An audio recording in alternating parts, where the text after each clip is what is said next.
Facebook is live. Facebook is live. YouTube is sending. YouTube is sending. Sending and sending. Sending and sending. Here we go. 3, 2, 1.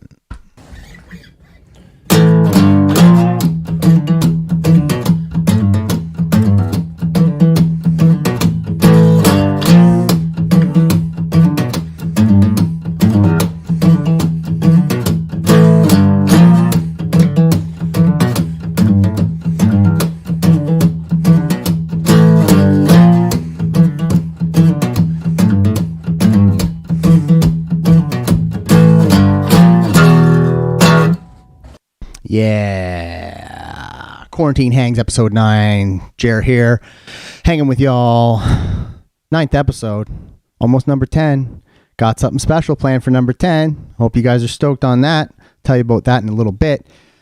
That was a daily riff from Marv. Thank you to Marv for the daily riff. That one, again, is another one of those ones where I'm like, that's got to be a Monster Truck song. I texted him as soon as he sent it over for the stream to let him know that I want to work on that and turn it into a song. Hopefully that happens, but you never know. Part of what is always interesting about the band is what ends up becoming a song on the record and what ends up becoming a B-side. As you guys know, I played Rolling Thunder a couple episodes ago, and you guys are like, why the fuck isn't that on an album? And it's weird what will not make the cut sometimes because of weird things. And honestly, I have to admit that I'm probably suspect number one of causing songs that maybe should have been on the record to not be on the record, and it's my bad, so I'm working on that. It's not an issue that we're going to have with the new record that we've got in the can at the moment because there's not any B-sides on it right now, I don't think. I think it's just a record. I think it's like 10 songs. Fuck, I don't even remember, man. We finished recording it like 2 months ago.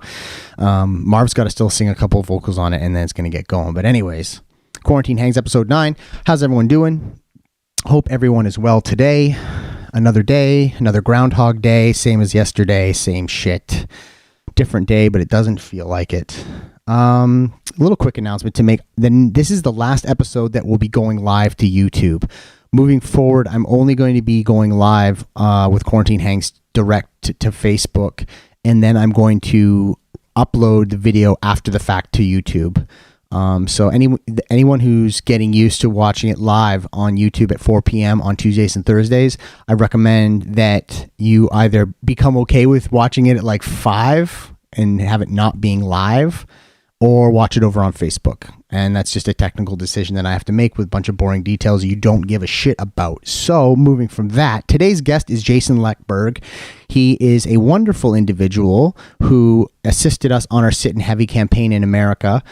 He's become a good friend of the band. He's got a lot of knowledge throughout the years, working with a lot of different bands. He does what, and if you're not familiar with this, we'll go into that more once we get him on the show, but he does something called label services, which can be anywhere from designing social media campaigns to street level marketing campaigns. He's going to dive into what he does a lot deeper than what I'm going to describe right now, but just know that he's got a lot of knowledge working in the music industry since the 90s. He's evolved with the music industry since the 90s, which it's probably changed 180 degrees 3 times, which is 540 degrees. And yeah, so he's going to be a great person to have on. Anyone watching the stream who's in a band, up and coming, throw your questions in the comment sections, and I will definitely try and get some of them over to him while we're live on the interview. We also have something that we're going to be doing on all of these music industry insider videos, is that we're going to be bringing in content from other bands that are up and coming. So we're going to close today's episode off in about, however long this takes to get through 30-40 minutes. We're going to close that off with a music video from an unsigned band. So be sure to always send your band's videos into the live stream or into the marketing that we do before the live stream, and I'll be sure to pick one when it is appropriate to play on our live stream, because we want to help support young rock and roll music. What else have we got on the show today? Let's take a look at my list. I got like a little list. You want to see it? Boom, there it is. We've got Oh yeah, we've got an old. Speaking of B-sides, we've got an old B-side from, I think it was the Furiosity days, honestly, and we played it live at Call the Office a long time ago. We're going to be getting to that in a little bit. But yeah, let's see some of these comments. We got the regular suspects, the usual suspects in the comments today. Yeah, so anyone who's got any questions for Jason Lekberg, music industry stuff, make sure you get those into the comments. How's everyone doing with this situation? I mean, I ask every time, and everyone seems to be rather cheerful in the comments. But if anyone's like me, I have to find, like, there's some days where I just don't feel very good at all about this whole thing. It just is like, sucks being stuck inside. It sucks not being able to, see your friends, get out of the house, go just do general things like buying milk at the corner store and stuff when you know that what's going on outside. And then there's other days where you feel great and you're like, I can do this for another 2 months if I have to, It's really like swings really extreme left and right where you're just like, oh, I feel great, to like, this sucks, fucking bullshit, And yeah, there you go. So Richard says, it's crap. I want to go to gigs. We want to play gigs. It really sucks that we, it's lucky for us. We didn't have a lot of stuff on deck for touring because we are, like I said, working on this new album, but goddamn, it's tough. Yeah. And today's one of those days I'm just not feeling like a hundo P, as they say. And I'm just feeling a little blah. I got a lot of stuff put together for a great interview with Jason, but other than that, I don't really got much on deck. Other than that, let's for now, let's go cut to this content, this old monster truck content from Call the Office in London, which is a venue that was very, very instrumental in us coming up in the local Southern Ontario rock scene. This is a video from 2012. It's called, the song, it was called Spirit Quest. It never got recorded. It's not even a B-side, it's a C-side. And we're going to hit it right now, and I'll be back after that.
That's a fun one.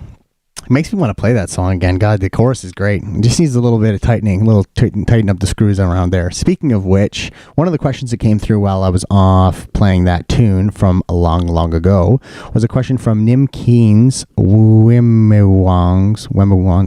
Sorry, I don't know the pronunciation of that. He wanted to know, from a new band that is starting with nothing, we see EPKs for social media. What do we need to get to the point of opening slots for decent sized tours?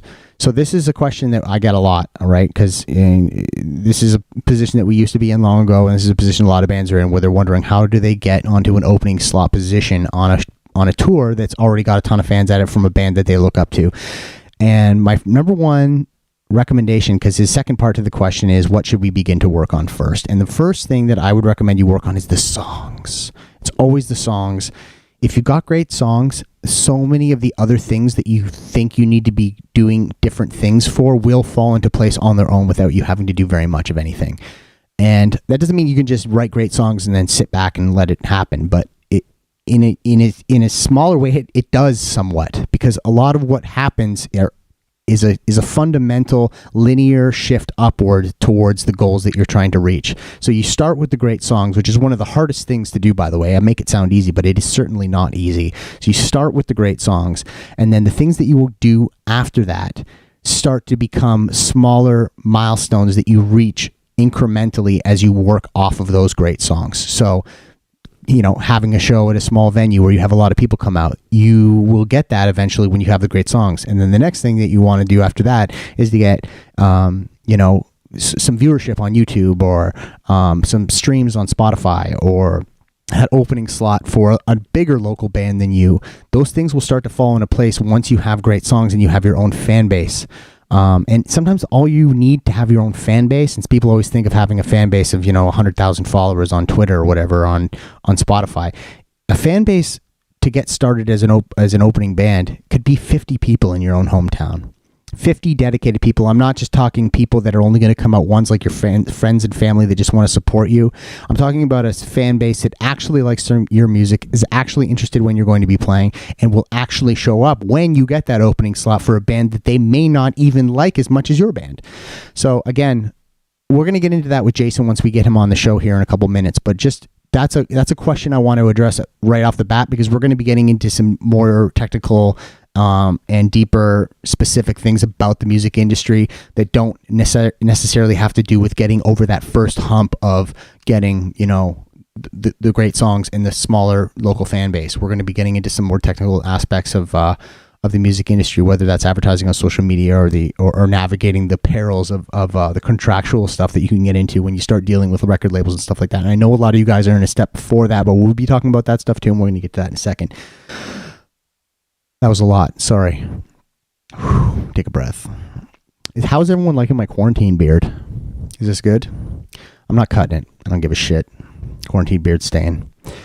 One of the things that's happening in the midst of all this quarantine, social distancing, shutdown shit is that I think every single one of the things I was looking forward to this summer as like an entertainment kind of like, put your feet up and relax and enjoy kind of situation has been delayed.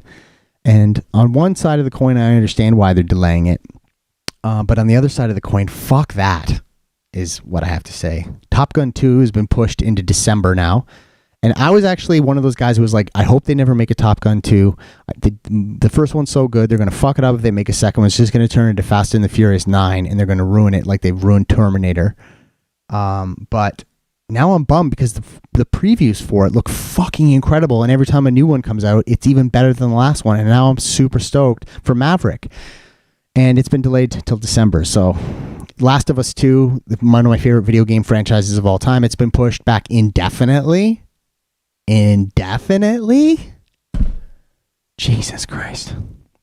This is the kind of shit we need right now. Just push it. I mean, I know it's all about money and they have to be, I don't know. I mean, you're going to get me into a ranty situation, so we're just going to skip that, but I'm bummed. I know you're bummed too. Yeah, it's a bad time for IPs. Okay. I think that's about it for the stuff I had to say. Oh yeah, and how's everyone doing on beer and weed? Is everyone running out? What's everyone doing to get booze? People getting the dial-a-bottle stuff? Are they getting it delivered?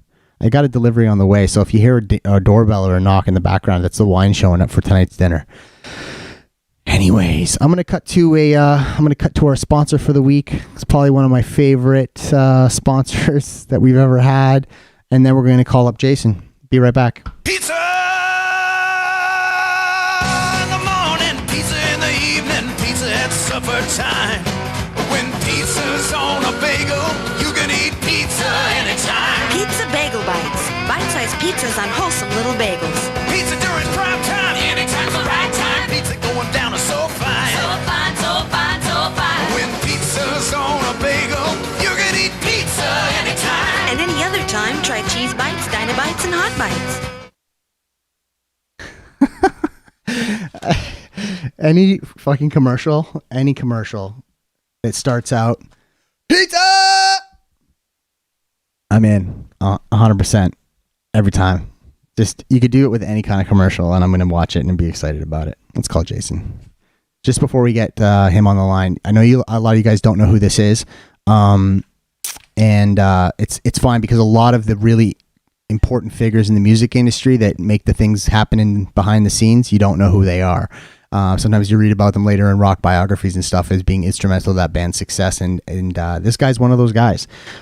He's done marketing and project management for artists such as Ozzy Osbourne, Motley Crue, Blondie, Incubus, Papa Roach, Judas Priest, Mudvayne, Hell Yeah, Lamb of God, and Monster Truck, even though we're not listed on his LinkedIn page. We're not worth mentioning. And I don't mean that as like a dick thing to say. It's like we're actually, when in the midst of bands that you've worked with that are those bands, you don't need to mention Monster Truck. Let's get him on the phone.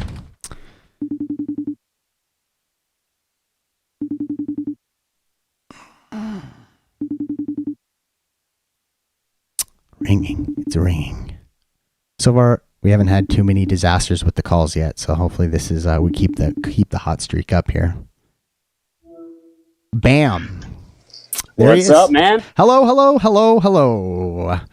Hey. I did your intro before I got you on the phone because sometimes when I do the intro, I can tell my guests get embarrassed by when I talk them up and everything. So you can watch it later on the rebroadcast.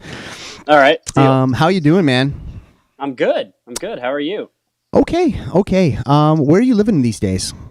I'm still in Brooklyn. Yeah. Still at the same place that the place where Monster Truck parked their van. God, when was that? 2015? Something like that? 16? Yeah, that's the funny part is that I was like trying to think of all the times that we've come to New York and hung out with you and like where you've taken us around and we've been to some of the media hits that we've done and some of the bars that we've went to. And as I've mentioned on this show many times, my brain doesn't work very well at all. So I remember little things. I think you took it to see Eddie Trunk one time. Yeah, that and happened. I remember that bar, the metal bar, that was super Duff's. Awesome. Is that still? What's the name of that place? And is it still there? Probably Duff's. Yeah. Yeah, Duff's. That is Duff's. Yeah, Yep. That's right. Because they had super old vintage Aerosmith music videos on, and I was like, "This is the fucking best place ever." I agree. Yeah, That's my favorite place in the world. Yeah, so it's funny because we go all over the world and they've got these amazing rock and metal bars, and we don't have one in Hamilton. Okay, well we did kind of before, but they're not themed to be they're not themed to be scary to people who aren't into rock and metal, and that's what I want. I want a place that's if you're not into rock and metal and you walk in there, you fucking just leave. Because you're this place ain't for me, obviously, and you fucking, not to be exclusive or anything, but at the end of the day, I want to hang out in a place like that, playing vintage Aerosmith videos with fucking crazy Iron Thrones on the wall and shit. So, Totally. anyways, it was cool doing research. I always do a little bit of research on the people that I have on, and like I mentioned, my brain's broken, so the stuff that I wanted to remember wasn't coming up as easy. And then as I started going through your history and your LinkedIn page and everything else, I started coming up with things that I obviously should have remembered and stuff that I didn't know. So one of the things was that, and then this was a question I had queued up, but I kind of got the answer to on your LinkedIn page, which is how you got started working in the music industry, which is based off of projects that you were in, that you kind of found that you had a knack for working the exterior elements of that project. Yeah, I think that's fair. I mean, I grew up in Indiana, or I spent most of my formative years in Indiana, and those were, when I first started actually getting into bands and then needing to promote myself and promote my band. And there's not really much of a music industry in Indiana. There were a couple of people that were doing some decent stuff. There was a record label called Benchmark Records. We had a thing called the Midwest Music Summit that was happening in the late 90s into the early 2000s. It's kind of like a mini South by Southwest. But aside from that, there wasn't really anything happening. And so I just started teaching myself because I was like, well, I want to do this. I need to learn how to promote. And, I probably did more wrong than I did right at that time. You have to do that though. That's instrumental to the progress. Yeah. Yeah. I think so. Yeah. So, I did that and just, kept learning more and more and more. And then when I moved to New York in 2005, my day job was painting houses and hanging wallpaper. That's what I did from the time I left high school. And so I did that here for a little while. And then my wife was gracious enough to allow me to quit my job and intern and find my way into the music industry professionally. And I started on the digital marketing side and then just kind of was able to leapfrog into Epic Records and then to 11/7 and then to launch my own company. Amazing. So what were some of the early projects you work on that you had success or failure or somewhere in between with? The first real job that I got in the music industry, because I interned for about 3 months, a little more like 3 or 4 months, something like that, was at a company called, it's now long gone, but at the time it was called Buddy Lube. And it was started by a manager who managed a lot of rock and metal bands. He had worked with like P. Diddy before that, and he had kind of come out of a hip hop world, but gotten into rock and metal somehow. And was just a smart guy who realized that the emerging kind of social media, at that time it was called Web 2.0 technology, could be used to really connect the artist directly to the fan. So there was at that time a technology called Snapvine, where you could go on like a MySpace page and call a phone number and leave a voicemail for an artist. They're doing that again in a different format now too. Oh yeah. Well, no, just like this thing where you can it's like Tony Hawk saying, "Call my phone number," and it's like not really his phone number. It's just like a marketing ploy, but it works really well and people are doing it. But anyways. Yeah. So he launched a company basically off of, he saw that work. He put it on actually Mudvayne's MySpace page and melted the servers for the company. And so then he said, oh, well, there's a business here. So I was one of the early employees at this company that took these technologies and then worked with artists and marketed the two together. So we would, take a big artist and market the new emerging technology and vice versa.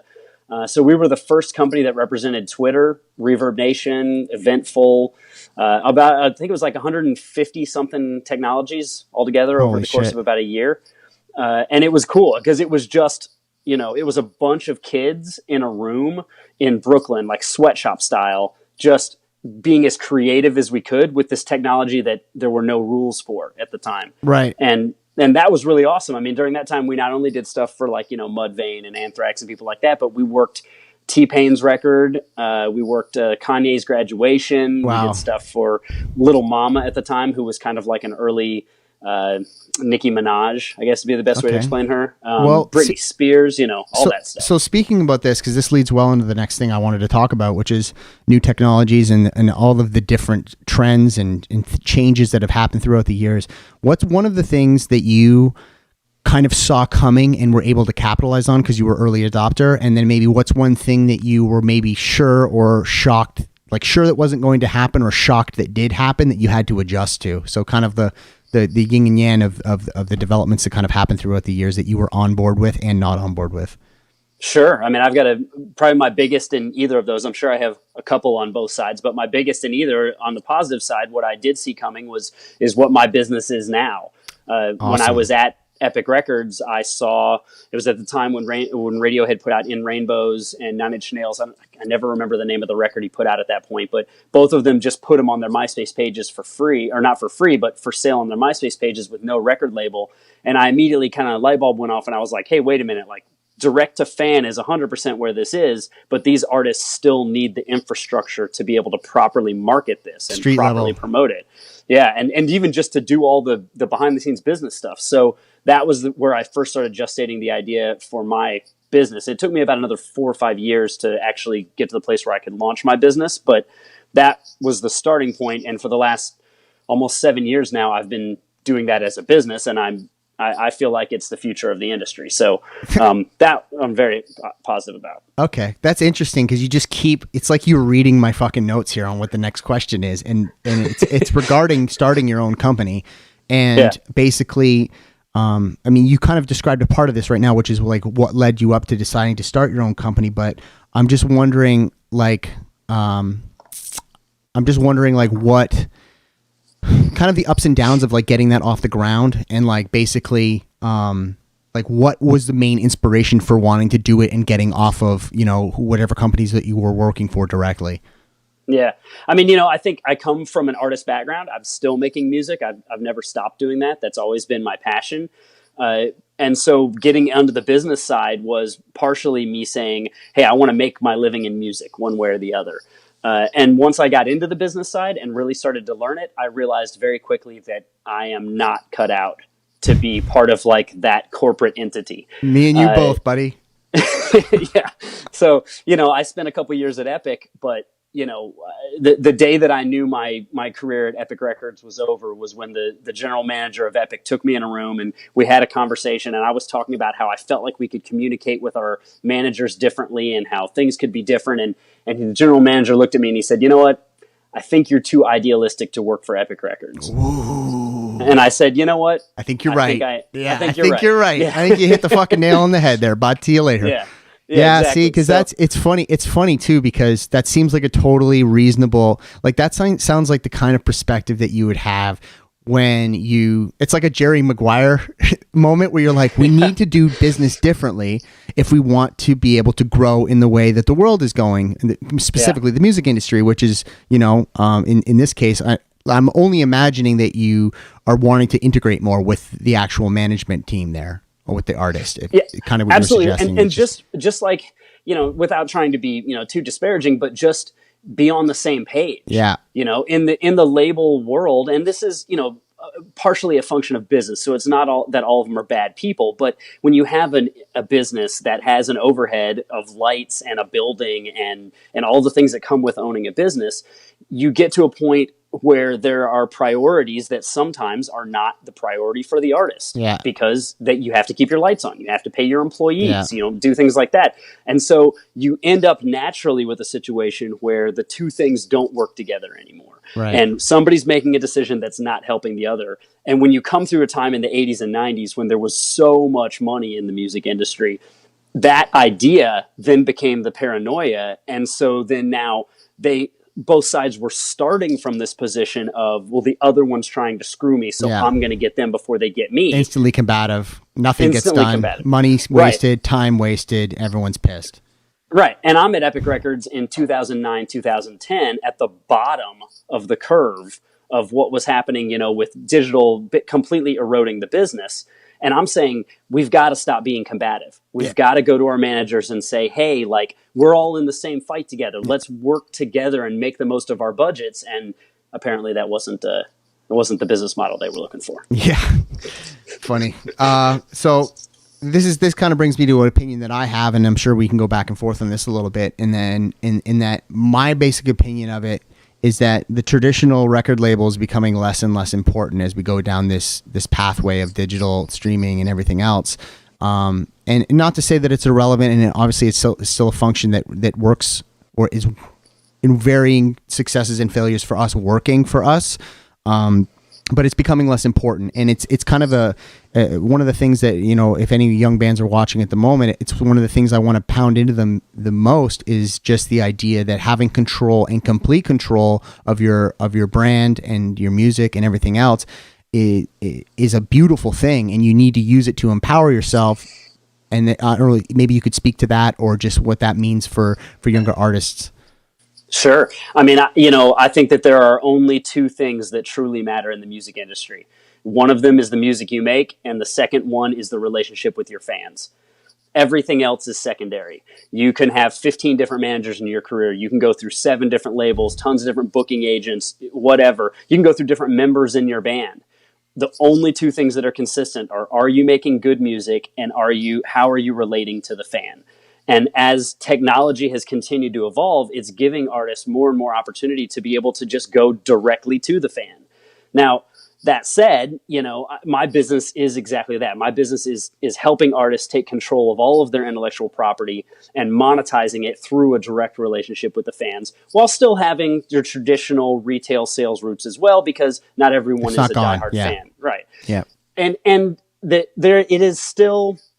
I mean, I have a lot of friends at record labels, and I have a lot of friends who I think do very good work at record labels, and there are many record labels who represent their artists well, and at the very least work very hard to do their best to represent artists well. Sometimes you have what we were talking about before, where the priorities just simply aren't aligned. And on the other side of it too, from the artist side, in order to own that IP and really make that, completely take control of that, you've got to be willing to build a business from the ground up, just like starting a lawn mowing company.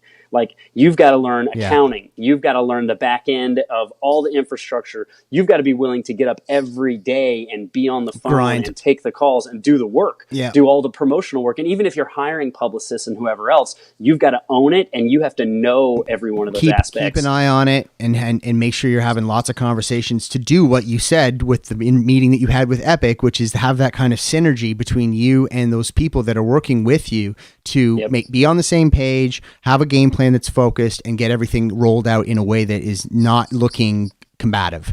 And still be an artist. And still be an artist. Yeah. And still write great songs and play shows. And play shows. Yeah. Exactly. And so that's one of the things I've always like to pound into anybody who asks for advice, is that there's no record label that wants to sign you that will change the tide. That you're not going to go from being an unsigned, unknown artist to completely breaking through. At least in the rock and metal and heavy music world, there's no label that's going to come in and break your band. If they can't see that you're already doing all of the things that you just mentioned, in addition to having having something that's just, indescribable, the intangible aspect of just being one of those bands that you see live or you hear recorded and go, holy shit, who the fuck is this band? And you need it all. And so, I do think there's a little bit too much value placed on the idea of being signed, and that at the end of the day, it can be something that clouds your ability to do all of those other things that you just mentioned effectively. I mean, but at the same time, I also feel like it takes a very specific personality to be able to do all of that. Oh yeah. And there are a lot of, in fact, all of my clients have a couple members in the band who are super active, and they're on the phone every day, and I'm talking to them, and we're dealing with stuff, and we're deep in the weeds on the details. And then there are a couple other members of the band who are just like, it's just not where their heads are at. And that's not a bad thing. It's just not who they are. It's not the way they think, the way they operate. And if you don't have at least one person in your band who's going to really take that ownership and be up at every single morning early, working late every night, owning all these details, because it's a lot and it changes every day. That's the biggest thing, especially where we are. It changes every day. Like, you should sign to a label. So the label is by no means a shortcut. In fact, very often they can bog you down.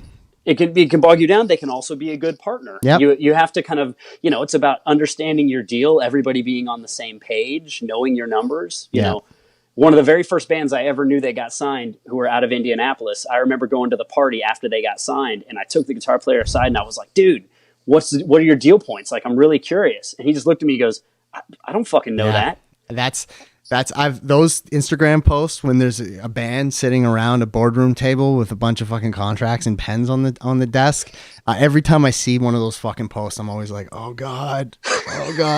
I'm like zooming in, like, I want to see how many records it's for and how long, where's the fucking percentage? Like, I'm always just like, I swear to God, I hope that they fucking have a lawyer. I hope that they fucking check that deal out, because we went through the process of having a lawyer and knowing exactly what the deal said, and doing all the things that I knew to do, because I'd been in a band that had been on a major label before Monster Truck, and I knew that you had to keep an eye on all this shit. And we still ended up with points in there that we wish we would have negotiated, based on the fact that we just didn't fucking know that YouTube was going to exist. Yeah. So it's totally. It's like you can even be totally on your shit and have a lawyer and could be boilerplate good deal situation, and you still may not end up with something favorable, because the whole music industry changes in the span of 10 years like it did with us. Totally. And even beyond 10 years. I mean, we look at what's happened over the last 2 months. Yeah. I wanted to get to that, because now where we're sitting, like, what are you thinking? Like, what's the next move? I've got a couple thoughts, but like, what is? Yeah. I mean, my number one thought, ideally, right off the bat, is I don't want to be the first band on the first tour out the door. I think that, I don't know. I think that could cut both ways, because I know that there are a lot of people like myself and all the people that I know. Granted, I surround myself with musicians and people that love music, but a lot of people I know are saying, I cannot wait to get back to a show. Oh, So I can't wait to get back to a show. I just don't want to be cutting those first deals with Live Nation. I don't want to be setting up the promo, setting up the travel, the whatever, the rental, the gear rental overseas, whatever, all of the initial impact first one through it's like going to battle. Like, I don't want to be the first one through the gate when this thing kicks back in. I want to watch a couple other bands do it first. Not to say that I'm not itching to do it and that we desperately need to get back on the road at some point, but I just feel like there's going to be an adjustment and a learning curve to the new system. I don't know what else to say. I feel like a lot of my clients are uniquely positioned to be able to weather this more than maybe some other artists are, simply because the focus for my clients is building that direct-to-consumer relationship. Right. So every one of the artists that I work with is selling products directly to the fan through their own store. And a lot of artists are doing that, but many of the other artists have done deals with merch companies, or it's their label store or something like that. In my artist case, they own that relationship with that fan. And I really think about, I really, talk a lot with my artists about what's the lifetime value of a fan. You're a hockey fan, and if somebody buys a ticket to a hockey game, that the person who's handling marketing doesn't go, oh, job done. Yeah. They go, okay, cool. Like, how do we sell this person a shirt? Yeah. How do we upsell them the food that they want? How do we get them to buy lifetime tickets? You're looking at that lifetime value, and that's really what the business is now. So in my case, a lot of my artists have some high dollar products that they're selling to the fans right now that have high returns, and they're there because they've spent years cultivating these audiences. So now they have groups of people who will go, I'll give you $200 or $300 for a product that's limited edition that I really want. And that level of revenue is really going to be a lifeboat over the next 5 to 6 months for these artists. Yeah. And because it's going directly to them. Yeah. So I think that's a very important thing for artists. The live streaming thing is, you and I touched on it briefly, but it is just, there are few roads in the music industry with more potholes than the live streaming industry. And it's because our publishing and copyright laws have never really been updated, and all of emerging technology is just blowing holes in all of it. Yeah, it's in direct violation of all of it. Direct violation of everything. And so you've got the situation where these artists are going, well, we need to get out there on live stream, and they're handcuffed from being able to do it for very often very legitimate reasons. But we're not in a position where we're able to you can go live, but you know what? You're violating a whole bunch of rules by doing it. So, are you ticking off your publisher or your record label? Could you get strikes and get your YouTube channel taken down? I mean, these things can happen, and people aren't ready for that, number one. And number two, I just don't believe that there's any online experience that currently exists with our technology that is ever going to replicate standing in a room with a couple thousand other people, feeling the music, having that experience of these people next to you, feeding off their energy, having no idea what's going to happen on the stage and no ability to control it. Yeah. If you're watching a live stream and the singer goes crazy, you can just turn it off, or half the time you'll probably be on your phone also. Yeah. So I just, not to say that technology won't come, because who knows, maybe some immersive experiences are coming, but we don't have it now. I have a VR headset now. They have some concerts on the VR shit sometimes, and I was interested in checking that out. But at the end of the day, I also pretty much 100% agree with you. It's a nice stopgap between seeing your favorite artist live in the flesh. Totally. If you're a super fan and you want to catch the show in fucking Germany, and you want to catch the show, in the UK in between, because you're just so diehard that you want to see, what the set list is like. But at the end of the day, I do think it's a weird market. I do think it's something that will not be a replacement. It's not it's straight up just not a replacement for going to see your favorite live. And in the wake of what we're seeing right now, which is that all these artists, including ourselves, being on these live streams and stuff like that, they are not game changing anything. We're not breaking any new ground here to even doing what we're doing right this instant. It's something to, a stopgap to fill the fans in on, like, you know, with a couple interesting videos and tidbits that maybe they haven't seen before, talk to somebody interesting for a little bit, show a little side of the band that they're not used to seeing. But at the end of the day, this quarantine hang shit, even like this isn't what people want from Monster Truck. They want fucking rock and roll music. They don't want Jer talking to Jason about the fucking music industry. They came to our fucking YouTube channel, our Facebook page to hear our music and to see our shows, and now they're listening to me talk about fucking copyright law. You know? And I'm like, I'm sorry, okay? Well, this is what we're doing. Even beyond that, which I think people aren't really thinking about right now, I think there's a real value in devaluing the live experience by it, because in any fan base, you have the passionate people who are running out there and they're willing to spend any amount of money to spend or experience or buy or whatever. And then you have the more passive people. You've got, you know, so-and-so's significant other that doesn't really like the band but goes anyway, or the person that buys a ticket because 5 of their friends buy a ticket, or the person that likes the 2 hit songs but not the catalog. And if you're out there, bands are out there now, I mean, it's, you know, it's unrealistic to ask a full ticket price for a live stream. So 10 or 20 bucks for a live stream, okay. But what happens when tickets go back on sale and that, you know, that other fan, that like lower, you know, that less engaged fan goes, you know what? I can see it for $10 on my computer and I don't have to leave. Yeah. You know, are we potentially damaging future ticket sales with that less passive fan? Right. Fuck, now you got my fucking gears turning on that one. Because Sorry. I know, hey man, this is what this is all about. But I you know, I've thought about that angle, and you know, there's a lot of different solutions kind of floating around the market right now. Which is like one of them. There's a company out there that's trying to set it up so that you can restrict, so that you can only, you know, 200 people on your live stream, and that's it. You know, tickets are $15. If you bet one, you get one. If you don't, you're not getting into the live stream. Which is funny because it's kind of like the fucking bullshit that the internet service providers do with the bandwidth, where they're like, they could easily just hand you 100 megabits down and 100 megabits up, but they're like, nah, you can have 10, and if you want 100, you can pay more money. It's that false scarcity game plan that like forces people into believing that it's worth more than it is. Maybe that works. Maybe you bundle that 200 people that are in there by bundling in the meet and greet, and we're doing like a hangout in before the show or after the show where we're actually addressing each individual person who's bought a ticket to this live stream, so that it actually is something that we're doing that can only be done for 200 people and not for, you know, 20,000 people if they were all tuning in, if we were Metallica, you know.